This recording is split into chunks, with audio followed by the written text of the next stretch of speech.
What's up, guys? It's Steven Kwan. On this episode of No Agenda, we're talking about early life, college ball, high school, pro ball, favorites. We're talking about everything.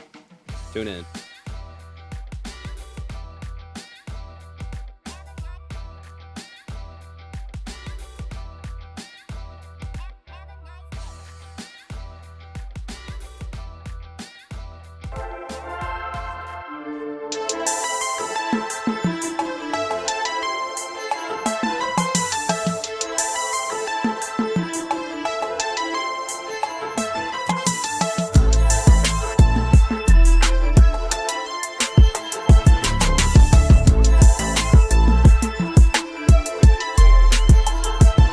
I'm here today with the one and only Steven Kwan.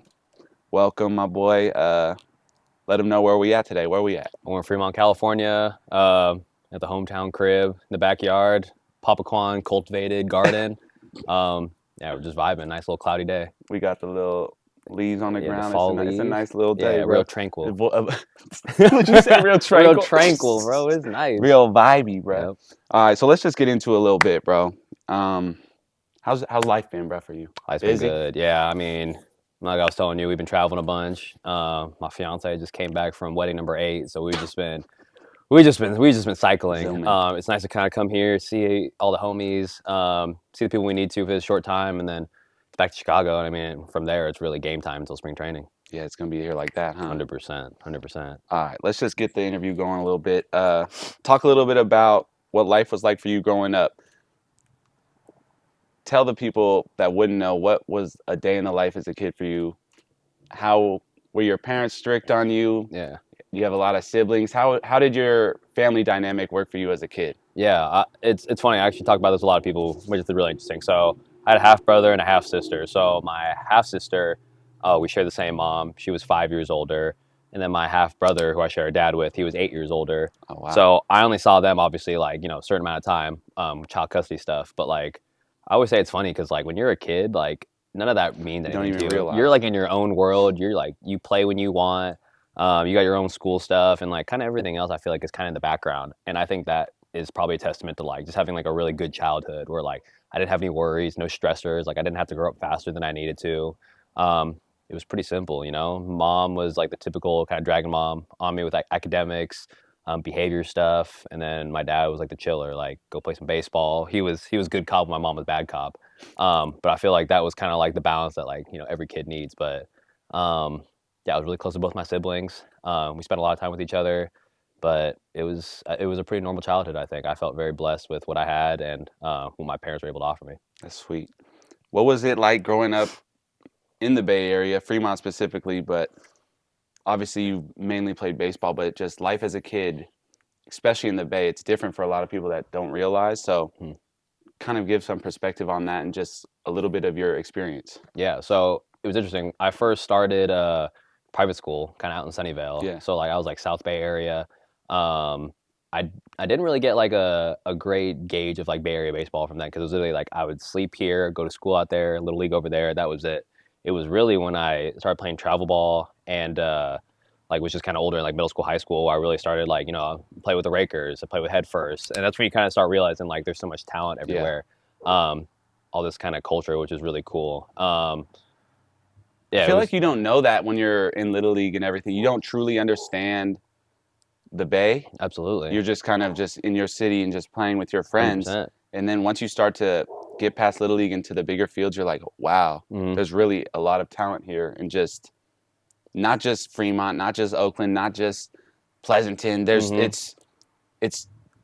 there's talent everywhere. That's just 100%. crazy. But especially here, it's just a tight-knit group. And it's interesting, especially for you. You played on multiple different teams. So you got to experience the different cultures from the different cities. So do you think you learned a lot from that, or how did 100%. Yeah. I mean, I think it's like right there, it's like humbling. Cause like you said, like you play in your Little League and you're like, oh, I'm nice. Like I'm the best kid on my team. One. Like I'm the greatest. And then you start like branching out and you're like, wow, like I'm not that guy anymore. Yeah. Like you're really not that guy. Like everybody's talented now. And it's like, how are you going to differentiate yourself?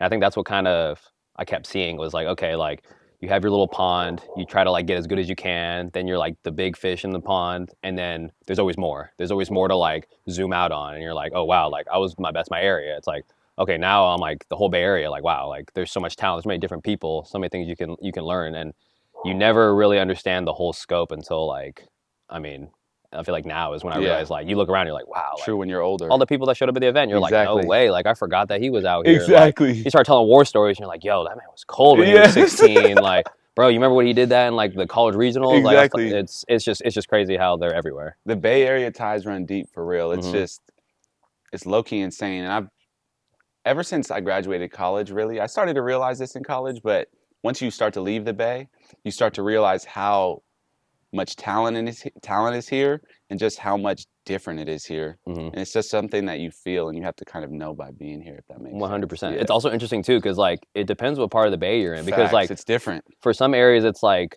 very communal, very open. But like in some places, it's like they had to like grind to get out where For they're real. from, and you don't even know. Like when you get in the future, it's like, dude, I didn't even know he was from the Bay. Like he was just kind of in his It own happens thing, all the time. late bloomer, and then like he goes off to college, goes crazy. But like it's just like you said, it's different. Like depending on where you are in the Bay, like it's just different. But then when we come up to this kind of age, then everybody starts linking up, which is cool. I know. That's why I like the clinic with the pros and stuff like not just my event, but also loyal to my soil and just any type of event where we can bring people together, Hmm. especially in the Bay, because like you said, there's so many, Hmm. but you also start to forget because like there is so many. So you start to like, wow, I didn't even realize he was from here. Boom, boom, boom. Hmm. It's like, wow, when we all come together, you create a true powerhouse. And there's also just so much talent. There's playing at the 100%. highest level, but even just playing, it's a huge accomplishment to play college, pro, any level Hmm. past high school. Hmm.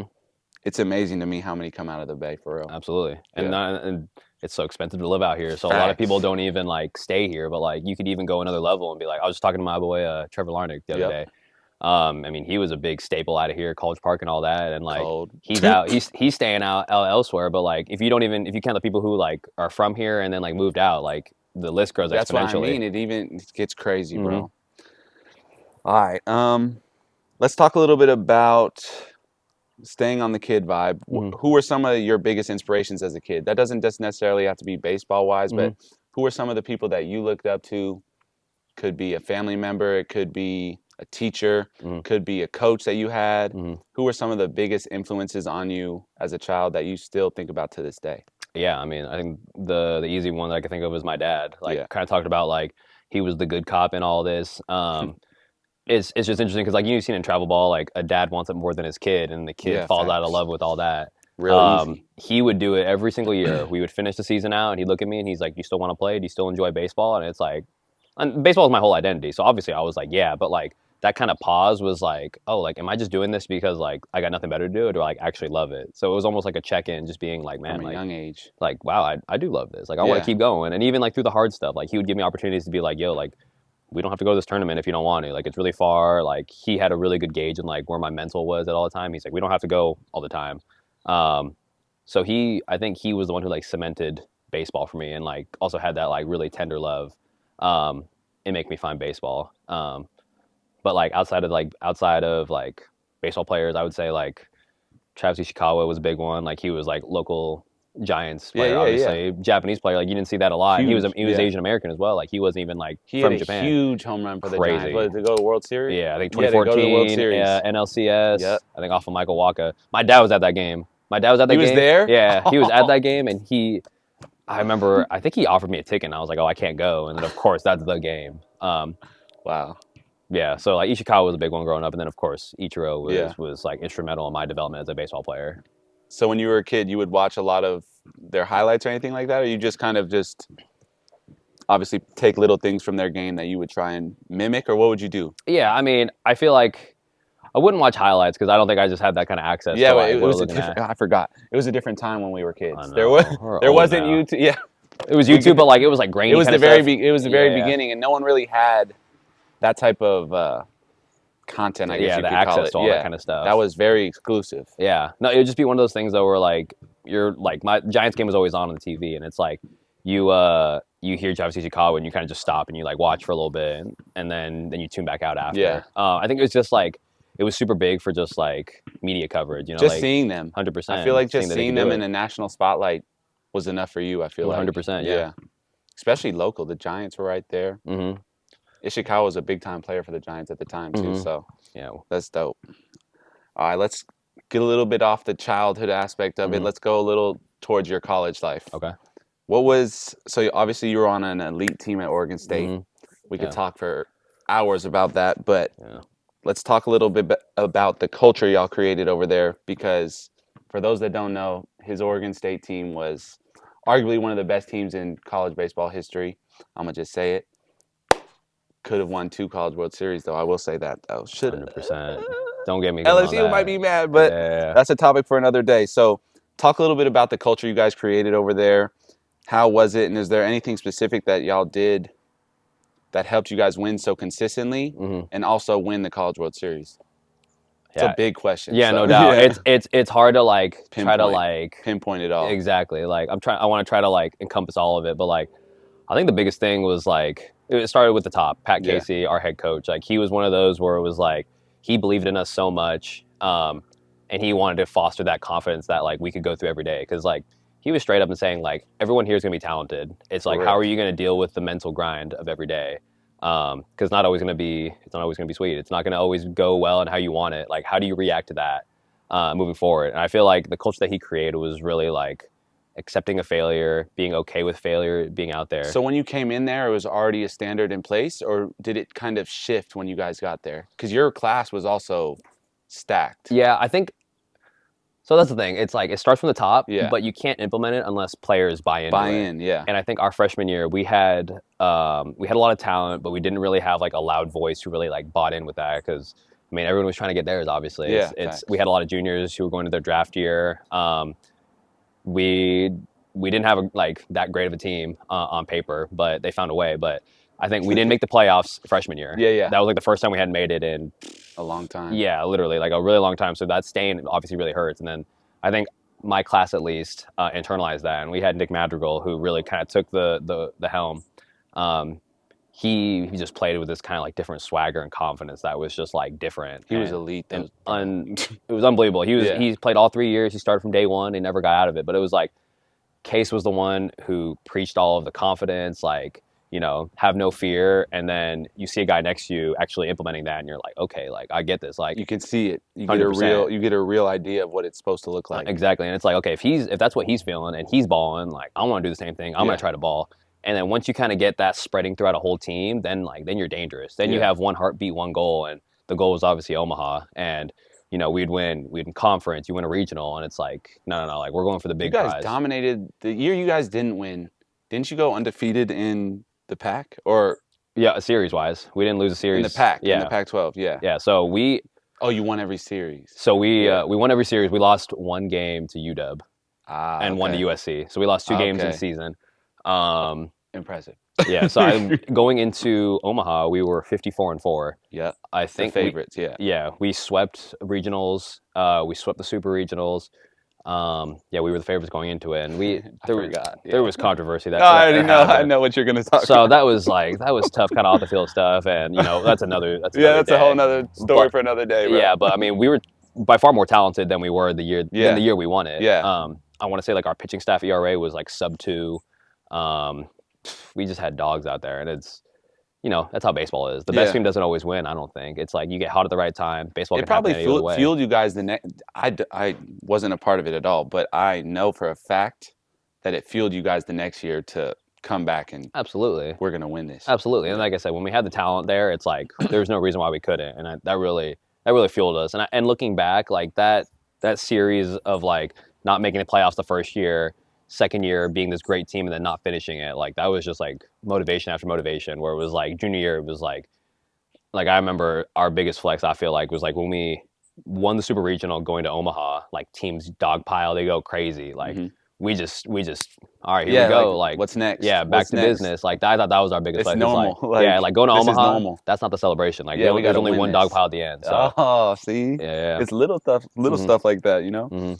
All right, just one last thing about Oregon State. Is there anything that you learned there that you still carry to this day, playing obviously in the MLB, but could be off the field as well? Just any certain skills or mindset tricks that you learned there, or just even the culture thing you talked about? It's the same thing regardless of college, pro.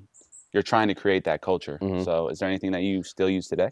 I think the biggest one that jumps out, obviously, like mechanical stuff. Like we Yeah, talked yeah, about yeah. that forever, That but you, like I think the biggest thing that jumps out is, I mean, you got to believe in yourself. Like what was my scenario was like I didn't even realize this because I was so insecure, my confidence was so low, but like I didn't believe in myself, and in turn, I didn't think anybody else believed in me. But then, like, I had a talk with Case, and well, long story short, like everybody's rooting for me, like head coach, they all staff, like want you to other win. players. They want me to do well, and it's like they can't want it more than you.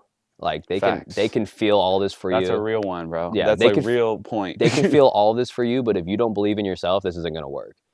So that was where I was like, what else do I need? Like, what more proof do I need that Yeah. I can do this? Um, and I think that confidence really took me, and it translated into life as well. Like I went from being like second, third, fourth guessing everything I did, just being like, screw it. Like if Yeah. I feel it, I'm gonna just do it. And Go then crazy. whatever the saying is, you ask for forgiveness instead of permission. Yeah. Like that kind of thing. That took me a long way. Confidence, I think, especially that sophomore to junior year, that changed my whole aspect of life. Yeah, it changed everything, I feel like, for you. It's just that was a huge level up for you. 100%. But there's one thing that you just said. It's like, and I tell this to kids all the time. It's like your coach can't do it for you. Mm-hmm. Your parents can't do it for you. Like you were saying earlier, the parents, like how your dad, he allowed you to play the game fun and just, he never forced you to do anything. He'd always make sure like it's okay with you. It wasn't his love, it was yours. 100%. I think that's key for these kids, and not just kids, but anyone playing any sport to understand, is that at the end of the day, they have to truly want it. They have to put in the work. Your coach isn't going to be the one in the batter's box with you. They're not going to be the one on the mound. They're not going to be the one on the court with you. You could practice all you want, but it's at the end of the day, you have to truly love it and truly want it yourself. Nobody 100%. else can want it more than you. Does that make sense? 100%. And then like that's what I was saying. Like when people say like you can do anything, Yeah. that's the prerequisite for it. Is you have to love something so much that like if you love something so much, you're gonna figure out how to get the solution or how to get to that end goal. Because like you said, nobody's gonna teach you how to do it. Like Facts. you got to find every avenue, create new pathways to get to your goal. Facts. All right. Transitioning from the Oregon State days, let's talk a little bit about your minor league experience. Obviously, you've been with Cleveland the whole time. What was your minor league experience like, and what advice would you give someone who just got drafted and is trying to level up, or is just feels stuck within their system? Because a lot of people will make excuse for the organization they're in and just the different standards that different orgs have. If you had any piece of advice, actually no, just talk about your experience to start. Yeah. So for my personal experience, I got drafted in 2018. I pulled my hammy actually in Omaha. So that's the fun part. When we won, we got the final out. I was on the bench. I was like hobbling over. Oh, no. Yeah, I had my arms around my buddies, and they're helping me get out, like going crazy. So after I got drafted, I basically spent the whole short season hurt. Dang. And that was instrumental for me because this was basically like that fork in the road. It's like, okay, like I'm starting my professional career. If I don't deal with this hamstring thing right now, like this is gonna plague me the rest of my life, and I won't get to where I need to go. So that was like a different kind of focus where I'm like, you can't mess this up. You got to do everything you can to like rehab and get proper. 2019 was the first time like out on my own. I was in Lynchburg, Virginia. Just like crazy even name for a city. Like bro, like where am I? Like my host family. Oh, you have some crazy story. I remember. Yeah. Bless their heart, beautiful people. But like, different city. Yeah.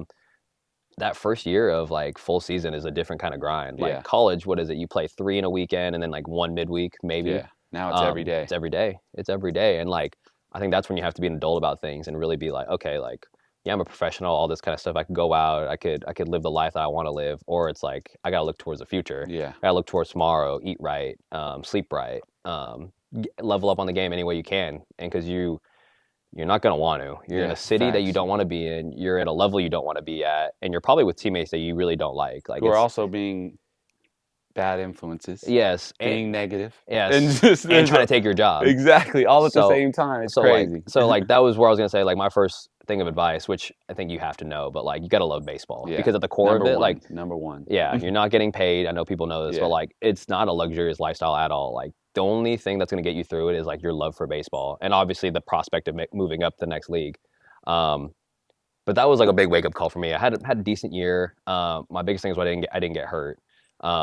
So that was kind of like being able to show like I can suit up every day and this is how I need to do it. You got in that routine. You started to figure out 100%. what it's because it's different than college. You started to understand what your your pro ball experience or pro ball routine would look like. Playing every day. 100%. Being able to take care of your body, being after the post recovery, and just figuring out how you're going to go about your business on a day-to-day basis. That's something that people don't talk about, and that's why a lot of people don't make it. To be honest, they don't have that routine in place. And I'll say I got lucky too, because we talk about teammates that are bad influences, want to take your job, blah blah blah. But like, I will say Cleveland, I think, does a great job drafting character. Like, I actually was with some really good friends in there that got me a long way. Tyler Freeman, Will Benson, all these kind of guys that like are with us or got traded off. Yes, sir. They helped me really far. Oh, Squirrel, guest appearance. Shout out to homie. Hey. Boy's skirting around. But that's dope. That's a blessing, because not a lot of people can say that sometimes. 100%. Like, obviously, you'll have friends within your team and who you're with, but like you said, Cleveland does a good job with drafting character. So imagine the teams that don't do that. Yeah. So now you're surrounded by bad influences, and the people that don't have a good head on their shoulders, it can be a tough road, 100%. But going back to your initial question, I think my advice for people who I feel like they're stuck in these other organizations and leagues and all that, like, I think the biggest thing that helped me was, like, it may seem like this is your everything, but like, you're not playing for just this one team. You're playing for 30 teams every single day. Like, other teams need good players all the time. So maybe you're jam logged behind, 3 top prospects. Like, yeah, it's going to be tough, but like, if you get your traded, you could get Rule 5, anything. I mean, and now you're a month away. You get released and someone picks you up, and then you go crazy. Like, you just need to be that good fit. But like, I think when people give up and are just like, oh, like, my situation sucks, I'm gonna cash it in. It's like, no, you're playing for somebody. You're playing for 30 organizations every single day. I think that's motivation to really like stay on your stuff. Stay on top of everything. 100%. Post game, everything. This is the thing that I feel like a lot of people don't realize, is that it's an everyday thing, mentally and physically. And if you don't have those routines in place, especially in the minor league level, when you keep moving up, it's going to be that much harder, because there's different distractions, different things life happens, bro. You know this. It's just, I just feel like a lot of people will fall off because of the different distractions. And if they can't do it in A ball, you think you're going to do it in the league? And the hardest thing is also, there's no accountability at that point, because like, you get drafted, you get paid this money. It's like, you're a professional athlete. Like, other people are going to be like, yo, like, this is a crazy opportunity. Like, do not take this for granted. And then naturally you're going to take it for granted. And then, you slack off one day, and one day turns into a week. And there's nobody like in college being like, yo, like, you gotta stay right. Like, you gotta stay healthy. You gotta do this and that. It's like, it's on you. It's on you. Nobody else. There's you're blessed when you have a strength and conditioning. And oh my gosh. You'd think all the teams would have a good sports performance, but it's hard, and they do. And then you get into politics. Now it's like, now you're not the top prospect. Now you're not the guy. You piss somebody off. Exactly. Yep. It's a lot of luck to get through the minor leagues as well. All right, let's go. Let's talk a little bit about your rookie year. Just so people that don't know, my boy had a crazy start to his career. He might not like to say it, but he's in the history books. I'm going to just say it for him. He had a historical start to his career. What was that ride like? What was that first season? How did you handle the ups and downs of that year? Especially because you came into the spring training, you didn't know if you were making the team or not. You came in, obviously you're trying to make the team, but much easier said than done. You came into a team, Hall of Fame manager, Jose Ramirez. You have dudes on that team. You're coming in, haven't made your debut yet. Was it after COVID? Was it 21? It's 22. 22, okay. Yeah. So you had the 21 season. What was that like? And because this historical start started in spring training, that's why I'm preluding it with that. What was that ride of 2 months like to start? And how did you handle that high? Because then after that, didn't you have you had a bad month. So how did you handle all of that? It's a lot of things coming at you. And this is kind of what I was talking about earlier with having routines in place. If you don't have a good head on your shoulders and a good idea, what you did is very, very, very difficult. So talk a little bit about that. Yeah, I mean, it was intoxicating, to say the least. I can only imagine. Overwhelming in the sense of like... Also making your MLB debut on top of that, which is a lot itself. Yeah. So, It was crazy. Like, you use the word crazy a lot, but like, that was actually crazy. Like, being validated for like everything you've done. Like you made it to the big leagues. You have all these records. It's like so much good where like the self-deprecator in me, it's almost like it's like when am I going to come back to reality? Yeah. It's like, and it just kept kind of like going up. So it was Yeah. like, it's like you said, you have to stick to the routines. Those are things that are going to keep you grounded. Thankfully, I've got such great people that like don't inflate your ego. Like they're with me on this. Like, Yeah. yo, this is crazy. Like, like, can you believe this? And like at the same time, it's not like they're not like, yo, let's turn up, let's get out of here. Like Yeah. this kind of thing. It's like, bro, like keep doing your thing, all this kind of stuff. Like my support group was really instrumental to keep me grounded, but the whole thing was just unbelievable. Like I said, it was validating knowing that like all that For hard sure. work is able to kind of come through and show out. But the deprecator in me was just like, you know, I'm gonna come back crashing down. Like, was it a sigh of relief when you finally swung and missed? Hold on, this is a crazy stat. I don't remember the exact number, but I know when I play, if I hadn't swung and missed 120 times or 115 times, whatever it was, my mind would be like, I'm gonna like, it would happen just because I would tell myself. Think about it, yeah. Exactly. So that's more what I'm interested in is how were you able to, how long that was, how many at bats it was, but that itself is only a part of the start. But how are you able to do it mentally more than anything? Not the physical. It's just, were you blocking out the noise? Was your phone on do not disturb? Were you only talking to your parents? Were you only talking to Tito? Like, who are you? How are you going about your business during that time? Do you remember? Yeah, at least for the swing thing, I remember. That one's because it's just a crazy stat, bro. At that time, I was reading. I think it was like Think Like a Monk. Okay. Where they talked about detachment. Yeah. So like this was a big thing where it was like, and this was also like pre-debuting, but like my thing for detachment was like, let go of trying to be a big leaguer. Yeah. Like we only suffer because we want. So I'm like, okay, well nobody likes to suffer, so maybe let me try to not want. It's kind of like a radical kind of thought process, but like I took that into the hit streak thing where like I detached from that, or the swing streak. It's a crazy streak, but yeah. Where it was like, it's unbelievable. I was like, I was like, oh, that's really cool, but like if it ended tomorrow, I'm okay with it. And then because you're seeing it in the news all the time, so it's how the media is asking you all the questions after the game. How are you? And I'm pretty sure I told them it was like, you know, the record's gonna end soon at some point. You know, like whether it's tomorrow or 10, like it's gonna end. So like I'm gonna treat it like it's over already. And I think by doing that, it kind of freed me up to just be like, you know, not afraid of the failure of swinging and missing. I think Nick Lodolo got me the like sidearm lefty. I saw it. Gross matchup for you though, bro. Coming up behind me like a Chris Sale kind of thing, but. It's also your first time facing most of these pitchers. Obviously, you've seen some of them in spring training and stuff, but it's different in an MLB stadium in front of that crowd and everything. Just rookie debut. You're just in your first month.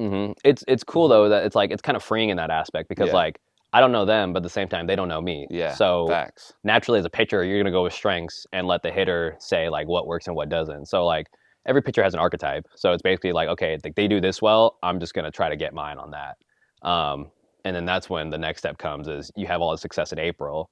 Now pitchers aren't like, okay, I'm not going to go to my strengths anymore. Start to figure it out. Exactly. I mean, you have to. It's a game of adjustments. Exactly. You have to make your adjustments. And things are just going to regulate. Sample size comes out. Like all those balls in April that I was hitting that fell in for hits. Yeah. I'm doing the same thing and now they're outs. Yeah. I'm doing nothing different, but that's just baseball. Baseball, bro. And because the high was so high, that made the low so low. You're bound to come down. And that's where we talk about like I try to stay neutral because like you want to just stay kind of right here.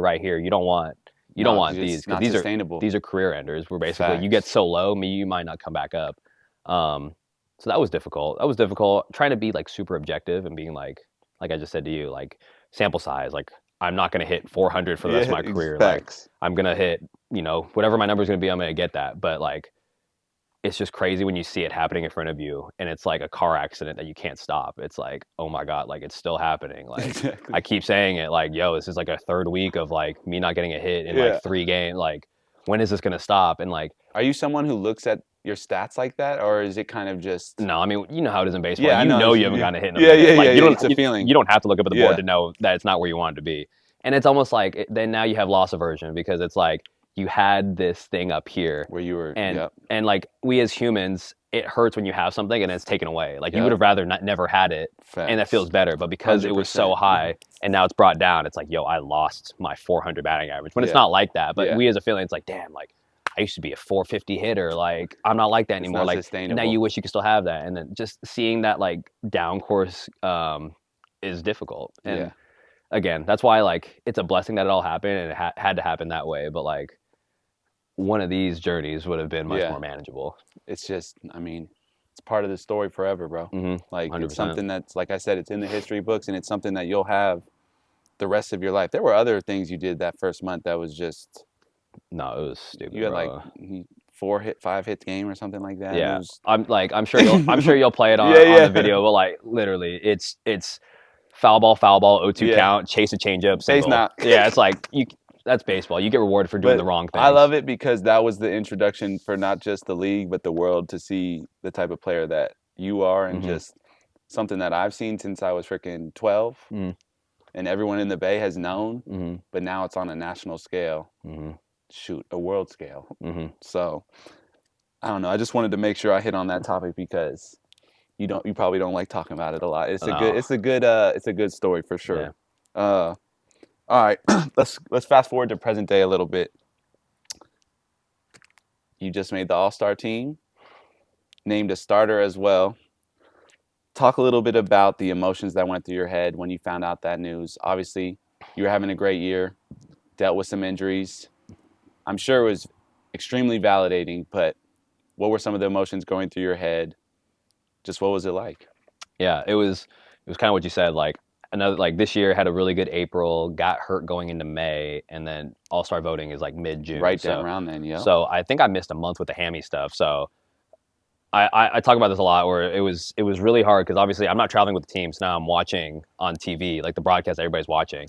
And they always show like league leaders, and like every time you see like I had my batting average at a certain point, and then one day I just fall off because I don't qualify anymore. So it's loss aversion again. It's like, oh, there goes my chance of being an All-Star. All this kind of stuff. I can't even qualify. How am I gonna? Yeah. Exactly. So it was stressful at that point where it was like I got hurt. And it's like, okay, I gotta detach. Like I'm not gonna be an All-Star this year. Like that's okay. Like let me pour that energy into making sure my hamstrings are gonna be straight and I could play just for the rest of my career. Came back and continued the stretch, which I was like, okay, like we're kind of popping off again. Like this would be really dope. Like I'm deprecating again now. I'm like, okay, I still don't have enough though. So like I'm doing really well. This is gonna be good for my second half. And then people start talking about like, oh, like he's gonna be an All-Star, like he's got All-Star numbers, and people are saying he doesn't have enough. So I'm like trying to block all that out. Yeah. Some luck had to go into it too, because I think during that time Kyle Tucker was going crazy. Yep. And he had a crazy April, May, gets hurt in June, and then starts losing his numbers. And it's really at that point public image. Like he's out of the picture, but he's got these crazy numbers. I come back and I'm starting to do all this. So it was, if he doesn't get hurt, truthfully, like I'm probably not starting. He was the one. Make the team at least. But hopefully with the fan vote, But like it had to be. It was a perfect storm, which I was super grateful for. But like, I think it was like one series. It was playing the Mariners. I just remember thinking like I was on the cusp of being on the All-Star game, and then I hit a single and I hit a homer, like a 2-run homer, and then I usually don't think like this, but like running the bases, I'm like, I think I just sealed it right there. Like you almost know right there. And then I really, from that point, it was kind of a whirlwind, but just again, super validating to know that like you can have that lull in the middle, but like as long as you perform, still able to get in there. It's validating, and it shows all the hard work pays off. What was it like being around the best players in the world? Obviously, you've been around guys, but never all at once. You know what I mean? Like you're with Judge hitting BP, you're getting to see that pop in person. That's different, bro. Yeah. And it's a one-of-one experience, and that's what I mean. It's a cool experience that you'll have the rest of your life, and obviously trying to keep progressing and keep doing what you're doing. One question: was that your first time facing Paul Skeens? Oh yeah, 100%. What were you looking? I mean, I know you popped up, but what were you looking for? Obviously, he's throwing 103. Yeah. So it was funny. So if people watch me, they know I don't like to swing first pitch. Yeah. Like I like to kind of see an at bat go, see what the arm slot's like, see what the spin's like, and then if I have to fight with two, I'll fight with two. Yeah. But I just remember like all my teammates were like, yo, like you got to ambush him. Yeah. I'm like, I've never seen the guy, and it's like, doesn't matter. Like your best pitch is going to be on that first one. And I was like, it's going to be middle. And I'm like, well, I've dealt with 2 strikes before. Like maybe I'll just take it. And it's like, no, like you haven't faced a guy like that before. I'm like, elite. Okay. He's like, you're not wrong. All right. Like maybe. And it was cool. So we were in the batting cage with the Rangers thing. And like, so he's got He's got a four seam at 103. He's got a sinker at 100. He's got the splinker at like 98. He's got the slider at like 96. Like everything's You gonna got be hard, 5-pitch right? mix? Something like that. Yeah, Yeah. it's crazy. And With so 103 in and them. so we're talking to the coaches, and I'm like, okay, like what's the plan here? And then they're like, I'm Yeah, tight. like no, they're like middle. Yeah. Like if he throws anything that's not middle, you tip your cap. Yeah. But like we're gonna be ready for slug. We're gonna try to hit the fastball. If Okay. it's not there, you tip the cap. Yeah. But if he throws it there, you better hit it. Don't miss it. And I loved how simple that was. So that was really cool. But yeah, I got the 2 strikes, and he gave me that one, but it was at like 101, and Just a little late. yeah, a lot of late. It's all good though. Yeah. All right, talk a little bit about your off season. What does an off season look like for you? Obviously, this off season has been a little different, but For sure. you've been busy. But how do you go about your business? Give a little bit of the behind the scenes of what your routine would look like for the kids out there, or just anyone who's looking to elevate their game, or just have an idea of how Steven Kwan goes about his business in the off season. Yeah. So a big thing for me was understanding how much time to take off after season. Yeah. I've experimented with a month. I've experimented with 7 days. Like every year, I've tried to do something new. I actually think that's really crucial in Figuring that out. planning an off season and Okay. like knowing when to start. This off season, I think I took two weeks and some change. Last year, I did a week Yeah. because I was ready to get after it. But You guys also had the playoffs for too. sure, Yeah. and that's like the mental break was needed. But on a typical day, I'm lifting at 9. Try to get a cold tub in before that. I started that last year. Full workout. After that, fuel up, go hit up north. Talk shop with some of the guys there, and then I go back home and I try to do like all my mental stuff. So it's like read, write, and then meditate if I can. Usually I like to get 2 of those 3 things in. And then I just get to be like a normal person. Get to hang out with my my fiance. Just be a normal person, Like I Yeah. really enjoy like the simple stuff, like cooking a dinner and then like doing the dishes after, like watch some TV while we do it. It's crazy how you crave like the normal stuff during a season because everything's Yeah, so loud normalcy, in your bro. face. So after I get my stuff done in the morning, it's just chill time. So that's the stuff I really look forward to in an off Are season. you a big TV show guy, big movie guy? What is some of the stuff you watch? So I must just be a screen baby because like as long as there's something on the screen, I'm chilling. Oh, you're like, good? Yeah, I'm chilling. You just need some noise, yeah. background. I prefer Yeah. TV show Yeah, though. yeah. Like the commitment for a movie is hard for me. Not that I don't enjoy No, it. I get. But, like, I got you But I'm a TV show guy for sure. for sure. What's your favorite TV show?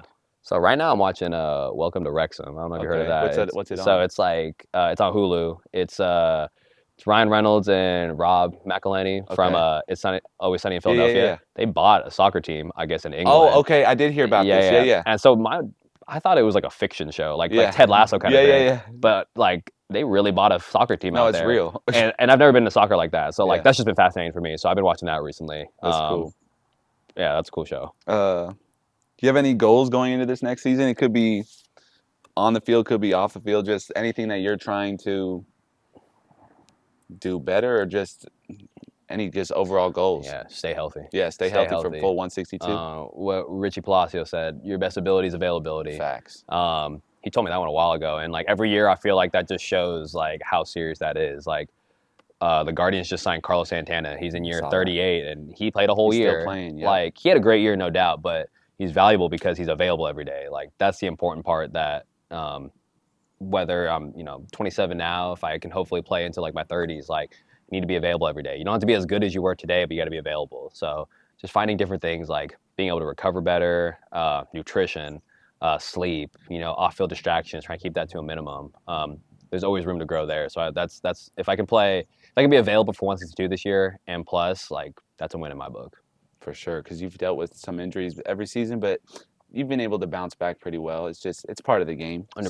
So it's cool to hear some of the routine that goes into your off season to try and combat that, All right, we're getting close to the end. So you talked about it a little already, but how important would you say mental health is to you? And obviously you've broken it down a little bit, and it's clear that you make it a priority, especially in the off season. But I think for you personally, from knowing you, but also having conversations, I've been impressed with how you've been able to handle all of this, because I can only imagine the ride it's been for you in the past 3 years. Yeah. It's insane. So it's cool to see and hear you talk about it, but give a little breakdown for those that aren't aware.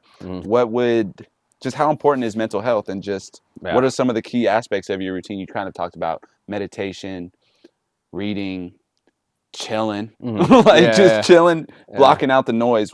How important is it to you, and when did you think, or why do you think people should make that a priority? Yeah, 100%. Like, just using baseball as an example, like, baseball is obviously, you need some talent, but like, it's a mental game. Like, look at me, like 5'8" kind of guy. I get to play next to Aaron Judge. Like, no body type is the same, but the only similarity we have is like being solid up here. Yeah. And I firmly believe baseball is one of the hardest mental sports to be part of. I mean, tennis got to be up there now. I'm learning about that, but like, nobody fails as often as we do on a daily basis and are expected to like show up the next day and do the same thing. Like, that could beat somebody down, and especially that being your whole identity. Like, you need a tool to be able to filter that and be able to move to the next day. And I think that's why it's so important, because it can manifest into something really nasty down the road if you're not handling it every day. Because, some people, everybody's gonna deal with it in their own kind of way, like, whether it's, a drink after the game, or like you hang out with your girls, or like,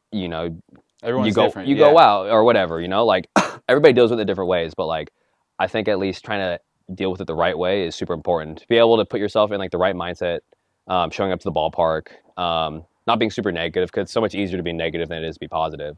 I think that's what's distinguished me from the rest of the pack in baseball. And then that obviously translates into regular life, like being able to, I did it because of baseball, which was really selfish, but then seeing the applications of like regular life, 100%, it's fascinating. And that's really what it's supposed to be. You should be able to, to get really nitty gritty, like identify thoughts that bother you, and then identify them as thoughts, and then let them go. Like, we bottle up these like really terrible thoughts and don't ever address them, and we either push it to the side or just like ignore them, or almost like demonize ourselves for thinking them. Like, you have to have really comfortable and realistic relationships with your thoughts. That's a big one, bro. I think that's important, but especially for baseball, you need to have a way to release those thoughts, because they're always there. Even Aaron Judge, I'm sure. Everybody. Everyone in the league is going through it at some point, like, not just the league, in life, but especially in baseball with 162, I can only imagine with that many games and that much, obviously there's successes but with that much failure going on, not that you have to detach, but you have to have a way of, one, embracing the failure, but being able to just like zero handle the negative, but also handle the positive as well. And so, like you were talking about, not getting too high, not getting too low. That's huge. Even in Little League, if you imagine if you had known all of this, like from a young age. But you that's the one thing that I liked about what you were saying. Your dad and your parents kind of seem to subconsciously be ingraining that in you from a young age, not just in baseball, but just in your normal life.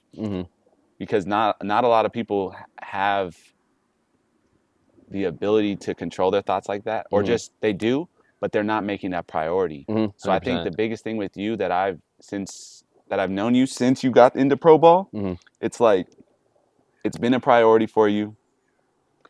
It's just as big as your physical work or your baseball training. If anything, it's more. And I think a lot of people should realize that and be able to incorporate that into their game. 100%. Because it's the sixth tool, people like to say. Truly.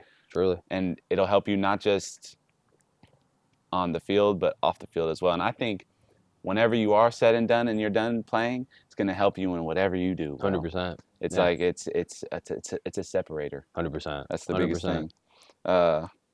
You've talked a little bit about what you do as part of your routine. So talk a little bit about your future. Are you excited for the future? Is there anything specific that you're looking forward to?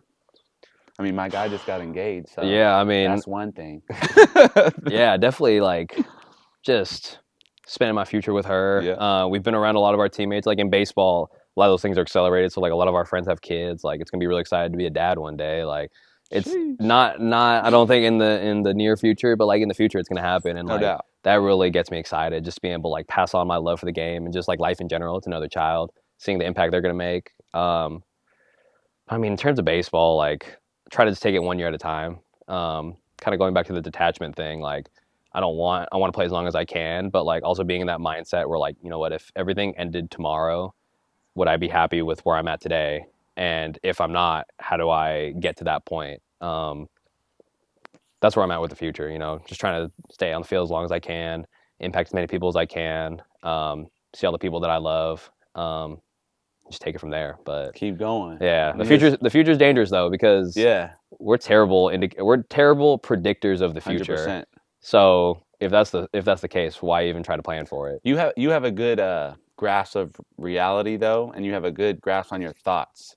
And I've talked to you about it for myself personally. It's the more like how do you almost create your reality, and how do you create the future that you want? And that's why we've had conversations about it where it's like positive thoughts, being able to embrace the negative thoughts and be able to recognize them.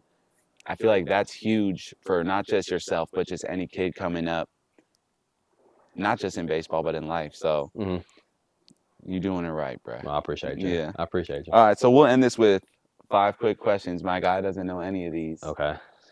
It's gonna be off the dome. All right, let me sit up for this. Let me sit up for this. Let me make sure I answer these the right way. All right, bro. You ready? I think so. All right. I think so. Let's start with this one. Give me your top 5 MLB players of all time. All time. They don't have to be current. Yeah, for sure. I'll pull the curtains a little bit. You gave me some time to think about this, but I still don't have my full answers. I had some that I thought of. My first one's going to be Ender Inciarte. I don't know if you remember him. Yeah. He was Diamondbacks, Braves. That guy was dope, bro. Like playing outfield, making plays. Rare pick. What got me was I seen him. I think he's Venezuelan.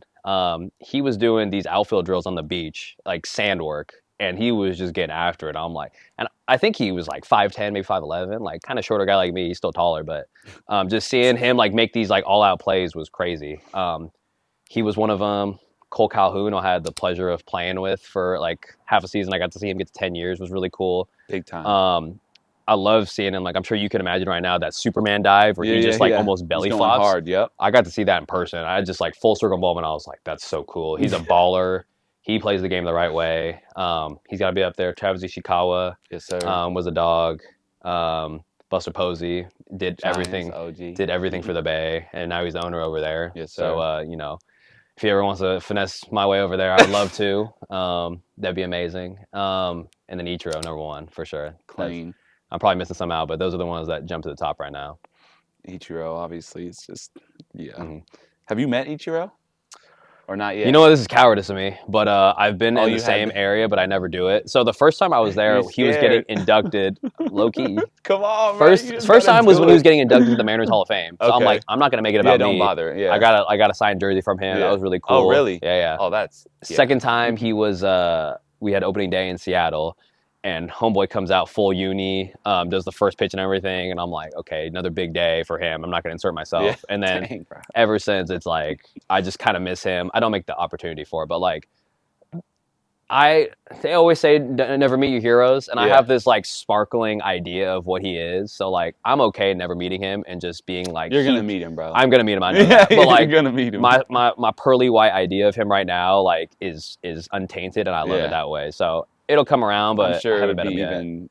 It would be lifted if you meet him. Yeah. It'll be even, your vision of him will be even. I'm sure. You know? I'm sure, yeah.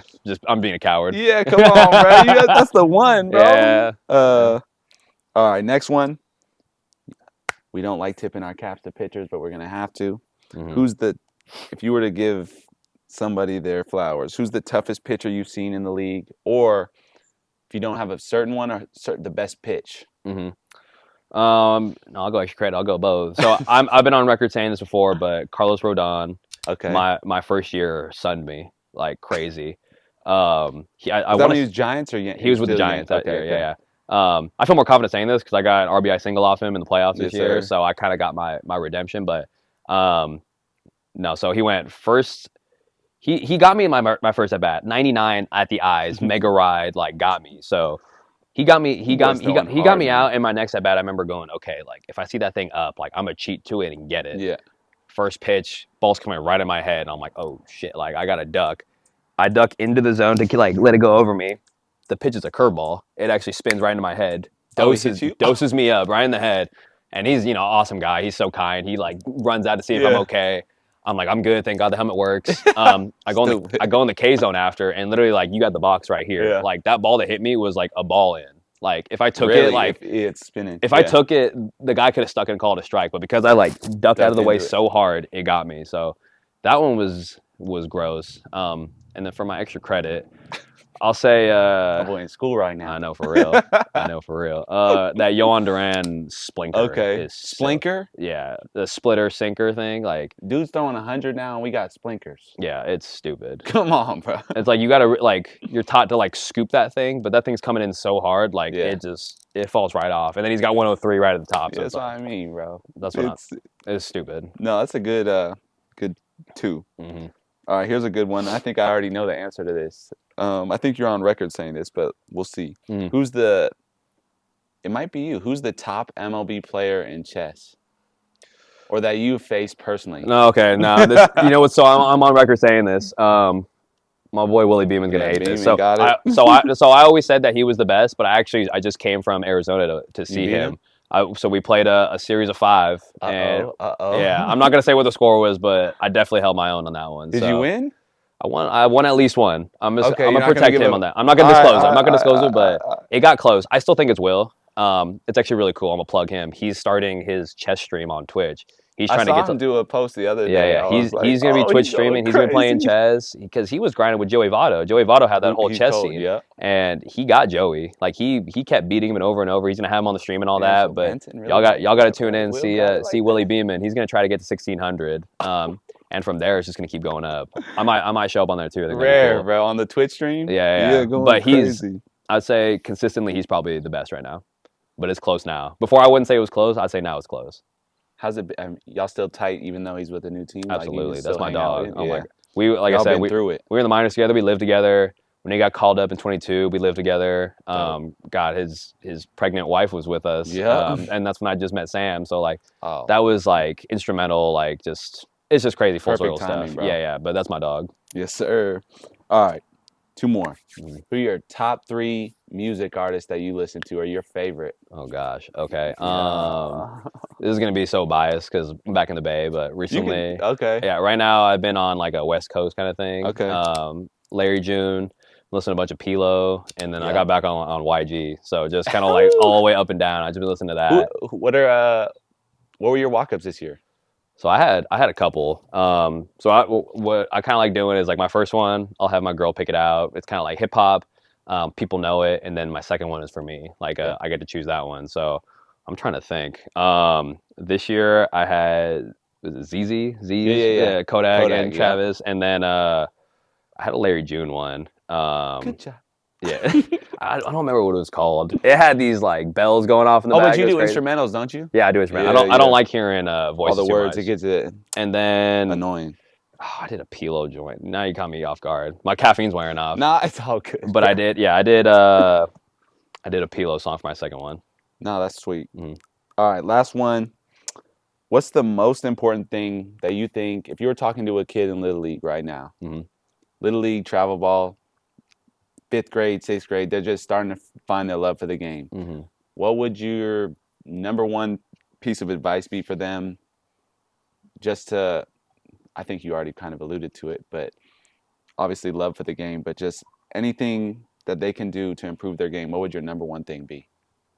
That you wish, like say you were talking to a younger Steven, what do you wish you had known in 5th grade, 6th grade that could have helped you now? Or just even when you were in high school, college, minor leagues?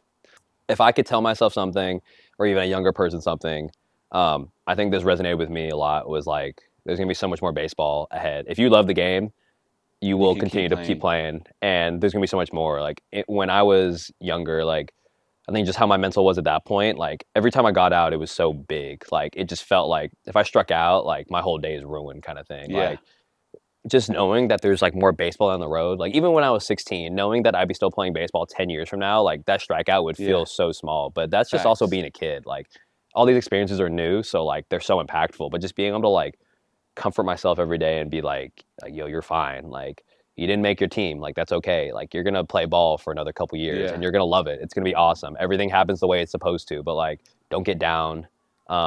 obviously learn from it, and you know you want to get better, but like there's just so much ahead. I think that was valuable for me, but like you alluded to, like make sure you love the game. If you're doing this That's number because one, bro. if you're doing it for the swag, you're doing it for the girls, you're doing it for your dad, like it's all gonna run out. Like you got to be At there for some yourself. point, yep. You got to do it for yourself. You got to love it, and if you really love it, you'll find a way. But you got to love it. One last thing, since we have some time, that was 5. Mhm. For the coaches out there, because a lot of people love to break down your swing Mhm. and love to break down how you go about your business. Mhm. I'm not going to make you go full in detail about it, but talk a little bit about the progression that you had from when we first played together. You was toe tapping, doing all, you're figuring it out. When you were in college, that was minor leagues. You were holding the. Oh, that was disgusting. No, but yeah. I want you to just break down kind of the evolution of your swing, and you don't have to go too in depth, but just talk a little as if you're talking to a 5th, 6th grader. Yeah. So I think what was really useful for me early on was I had that like toe jam thing, and then you've like had it all. Like you've had a it. mix of it all. Yeah. So in college, literally like day one, my college coach goes, "You're gonna have to change it. Yeah, that's not gonna work." And I was like, "What were you doing huh? when you first got there?" So toe tapping. I'll get up. Yeah. So like this is when I play with you Yeah. and head first. Like I'd be kind of like right here. I would jam my foot in the ground, get like scap load here, and then boom, something really short, really short. And literally, I get on campus, and day one they're like, "You got to change that, or you're not gonna play." And I'm like, "I guess I'm changing it." Like with the quickness, I'm no talking. I'm like, "Okay, I got to change it." So it was difficult. In my freshman year, I didn't play like how I wanted, but I'm thankful for that opportunity because being able to like break down my swing and do something completely new, and then see myself come out, like showed me that like, okay, I can make adjustments and I can do different things. Like. I think there's something to it when like a guy has a naturally beautiful swing, but if you let that go all the way to like the big leagues and then he gets eaten up because of something else and you tell him to change, it's like it's kind of too late, and it's scary because like you made it to the big leagues doing this one swing. Like why would I break this all the way down and do something completely different? Facts. So that progression was really important for me. I had, like I said, I'll stand up for it. Like I was here early, I do the jam, and then like after that I did like a toe tap to get up. The minors was gross. You was holding it. I did something where like my thought process was like when I do the toe tap, I go here, like let me just start here. So I'd be like this. Yes, sir. And then after that, it was like I learned how to hinge, or I learned how to get in my hip. And then last year I learned how to hinge. Like it's a progression. It's just being able to understand what you need to improve on, and then being able to apply it. But you can't be afraid of change. Like it's adapt or die. Yeah. And if you got a hole in the big leagues, they're gonna find it. Like, with the quickness. And not that I don't have a hole at all, but it's like everyone does.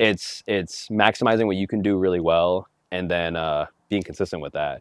Because from what I've learned at least, is like people play a long time because they fill a role. It's not that there's the All-Stars, of course. Obviously, there's Ohtani's, there's stars filling their roles. Yeah. Ohtani's filling a role. Like they're different. They do everything. Yeah. But like if you want to play this game a long time, you got to do something and do it really well. You know, base running, defense, 2-strike counts.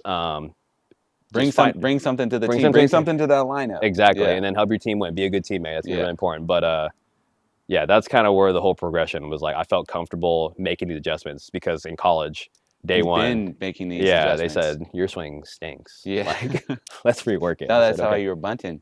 No, don't. No, that's a whole nother. I don't know if we got time for that, but I was like a pinch bunter, and that's how you get the confidence. It's just building confidence. No, but this always. Is all. What I want people to understand from what I'm talking about is that it's an evolution. It's not just, this has not just been overnight. People see your swing and they try and maybe mimic it now, and it's like, bro, you weren't doing that when you were 12. No. Like you're definitely not. The path and everything is pretty much like your flow and everything's about the same. But the big leg kick and all that, it's different. It's different. And you're using that for timing, and obviously it's working. But there might be a time where it's like, oh, I have to minimize. Oh, I have to get a bigger one. Oh, I have to sit back in the box. I have to be up in the box. I have to be in. There's adjustments. Absolutely. And so I think if there's anything people should take away from that, go watch Steven Kwan and 12U if you can find those highlights. But Oregon State, or you know what I mean?